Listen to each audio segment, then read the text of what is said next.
अखबार हमारी जिंदगी का एक अटूट हिस्सा बन चुका है। बगैर अखबार के हमारी सुबह अधूरी रहती है। जब तक सारी दुनिया का हाल हमारी दहलीज पर ना पहुंचे, हमें चैन नहीं आता। शायद इसीलिए रोजाना मुख्तलिफ अखबारों की तकरीबन 9 करोड़ कापियां हर रोज छपकर प्रेस से बाहर आती हैं।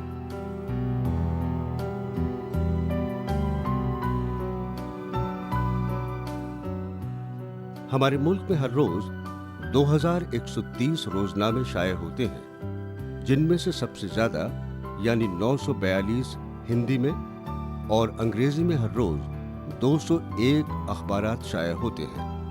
लेकिन सबसे दिलचस्प और काबिल फख्र बात यह है कि रोजनामे की तादाद के मामले में उर्दू जुबान अंग्रेजी से सिर्फ 10 अदद से पीछे है।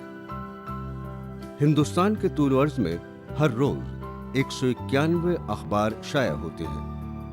उर्दू के क़ारीन की अखबारों में दिलचस्पी आज से नहीं बल्कि उस वक्त से है जब हिंदुस्तान में लोग सहाफत के नाम से भी वाकिफ नहीं थे।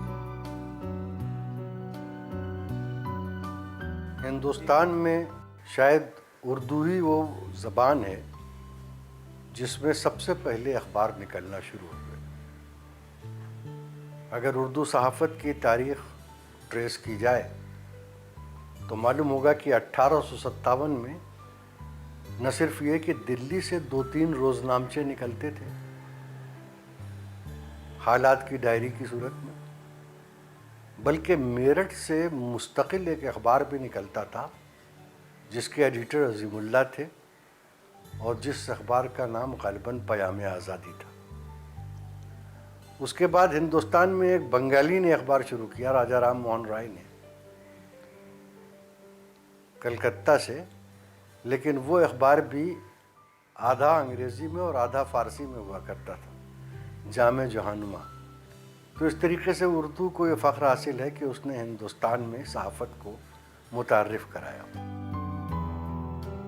उर्दू अखबारों की इतनी बड़ी तादाद में रजिस्टर होने के बावजूद उर्दू अखबारों के मुदीरों, सहाफ़ियों और कालम निगारों की ज़ुबूहाली का अजीब आलम रहा है। छोटे छोटे दफ्तर, कामकाज के वही रिवायती अंदाज, बेसरो सामानी का आलम और मतरूक हो चुके वसाइल के जरिए खबर निगारी के सबब उर्दू अखबार तादाद में कितने ही ज्यादा क्यों न रहे हों, उनकी हालत ऐसी थी कि नई नस्ल उर्दू सहाफ़त की तरफ कदम बढ़ाने से डरती थी।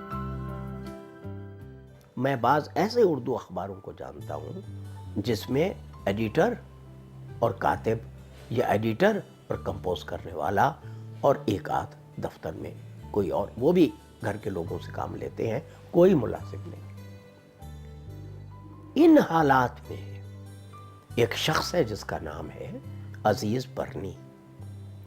उसको मैंने देखा कि हथेली पर सरसों कैसे जमाई जाती है और राष्ट्रीय सहारा ने उस पर भरोसा किया, उसकी काबिलियत पर, उसकी लगन पर, उसकी हिम्मत पर, उसके हौसले पर और उसके बाअमल होने पर, और उर्दू सहाफ़त के बारे में और अवाम, उर्दू अवाम तक पहुंचने के लिए उसका जो जज्बा है, उसका जो ईकान है, वो इतना मजबूत है। उसने देखते ही देखते पलक झपकते में इस अखबार को कहां से कहां पहुंचा दी। उर्दू सहाफ़त को एक नई जिंदगी अता करने के लिए जरूरी था उर्दू अखबारों में कारोबारी रकाबत का जज्बा पैदा होना। तब एक बड़े सनती घराने ने एक ऐसा अखबार निकालने की मुहिम शुरू की जिसने उर्दू अखबारों में एक इनकलाबी तब्दीली पैदा कर दी, और इस इनकलाब का परचम एक ऐसे आदमी के हाथों में दिया गया जो डॉक्टरी छोड़कर सहाफ़त की दुनिया में कदम रख चुका था। इस मसीहा ने उर्दू सहाफ़त के चेहरे से गर्द मलाहत साफ की, उर्दू अखबारात को सहाफ़त के मुकाबले हुस्न के स्टेज पर उतार दिया। आज दुनिया उनको अजीज बरनी कहती है। उत्तर प्रदेश के एक मशहूर शहर बुलंदशहर में एक आई सर्जन के घर आंखें खोलने वाले मुल्क के इस मशहूर सहाफ़ी की जिंदगी उतार चढ़ाव से भरी है। मेरे वालिद मोहतरम जनाब डॉक्टर अब्दुल हकीम खान चौहान साहब डॉक्टर थे और उनकी ख्वाहिश थी कि उनका बड़ा बेटा यानी कि मैं बहैसियत डॉक्टर अपनी शनाख्त बनाऊं। यही तालीम उन्होंने दिलाई। अलीगढ़ मुस्लिम यूनिवर्सिटी के बाद जामिया तिब्बिया मेडिकल कॉलेज में मेरा दाखिला हुआ। उसके बाद लगा ये कि शायद मैं उनके ख्वाबों को शर्मिंदा ताबीर करने की जद्दोजहद में आगे बढ़ रहा हूँ। फर्स्ट प्रेप में मैंने रिकॉर्ड भी कायम किया, जो इस बात की निशानदेही थी कि शायद मैं बहैसियत डॉक्टर अपनी शनाख्त बना पाऊँगा। लेकिन डॉक्टरी को बीच में इसलिए ही छोड़ना पड़ा कि एक सरकारी अस्पताल में ट्रेनिंग के दौरान उन्होंने एक सियासी लीडर को अस्पताल के सबसे बड़े ओहदेदार से निहायत बदतमीजी से पेश आते हुए देखा। राजनारायण साहब पार्लियामेंट में पहुंचे और उनको हेल्थ मिनिस्टर बनने का मौका मिला। बुलंदशहर विज़िट पर वो तशरीफ़ लाए।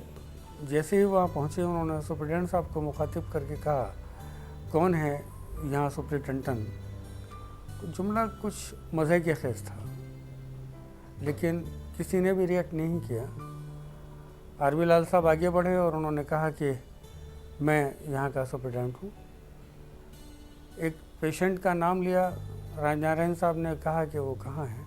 किसी वार्ड बॉय को ये इल्म था कि इस नाम का पेशेंट कौन है और कहाँ है, इसलिए उसने फ़ौरन कहा कि आइए मैं बताता हूँ वो कहाँ है, और सब उनके पीछे चल पड़े। और उन्होंने जिस तरह का मुजाहरा किया वो तमाम medical staff including medical superintendent और डॉक्टर्स के इंतहाई हद तक आमेज था। मुझे अच्छा नहीं लगा।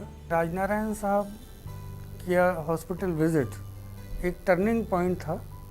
उसके बाद मैंने आहिस्ता आहिस्ता डॉक्टरी से अपने जहन को अलग करते हुए सहाफ़त की तरफ सोचा। इस जिद्दोजहद के दौरान उन्होंने 2 किताबों का तर्जुमा किया और एक नामवर गैर मुल्की खतीब के साथ मुतरजिम की हैसियत से भी काम किया। अलीगढ़ में बहरीन के एक साहब डॉक्टर शेख अली मोहम्मद